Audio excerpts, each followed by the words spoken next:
حالا بچه ها روزتون بخیر. اومدیم دوباره با یه اتک دیگه با ترکیب دراگون و بالون و آیسکالم و بعد ترکیب جالبیه. این ترکیبه شما امتحانش کنید. بیارم این اتک رو من دیروز دادم بهش به خودتون و ببینید چجوری زدم. زمین حریفه که من از پایین کینگ رو انداختم، پشت سرش ابیلیتی چیز رو زدم، کوینو. ببینید آیسکالم ها رو انداختم اینجا کمک کینگ کنم، قشنگ دارم میرن جلو. ببینید کوینی هم که داره میزنه. حالا تخریب بکنم دیگه، این منطقه رو تخریب کنم برای دراگون ها که راحتر دراگون ها رو بریزیم و زمین حریف رو تخریب کنیم. اینجا ابیلیتی کینگ هم زدم که قشنگ برن جلوتر، دفاعیه اولیه رو نابود کنم. ببینید برای دفنسش هم زد.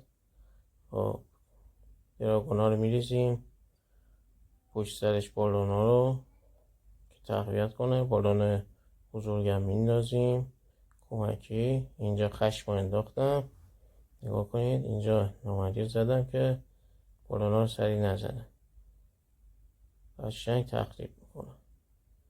ببینید خیلی قشنگ. کمکی هم با 2 تا دراگون کمکی گرفته بودم و اینا تانهالش رو زد. ببینید قشنگ خطی دارن زمین رو نابود میکنن.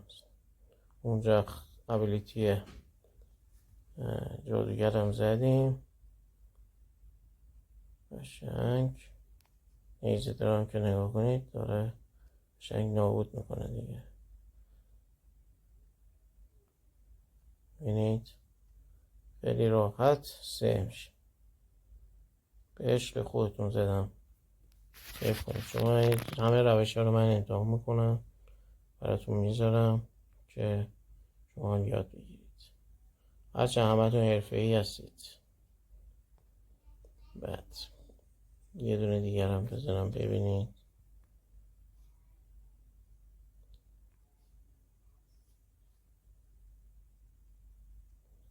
این 2 ستاره شده بکنم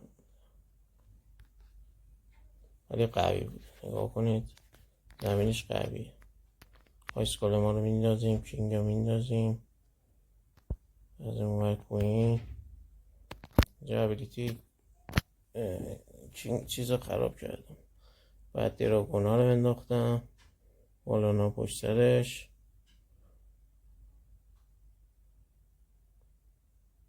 قدرتی کینگ رو زدم. ببینید خیلی قشنگ دارن خطی میرن جلو.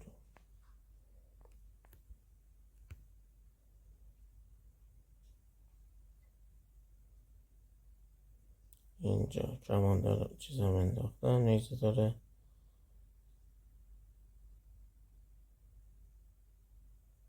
ابیلیتیش رو زدم قشنگ نابود کنم.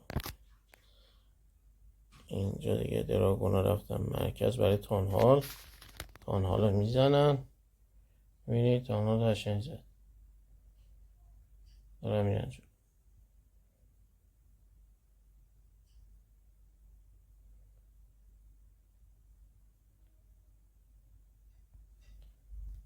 سه نشد ولی 2 ستاره شد.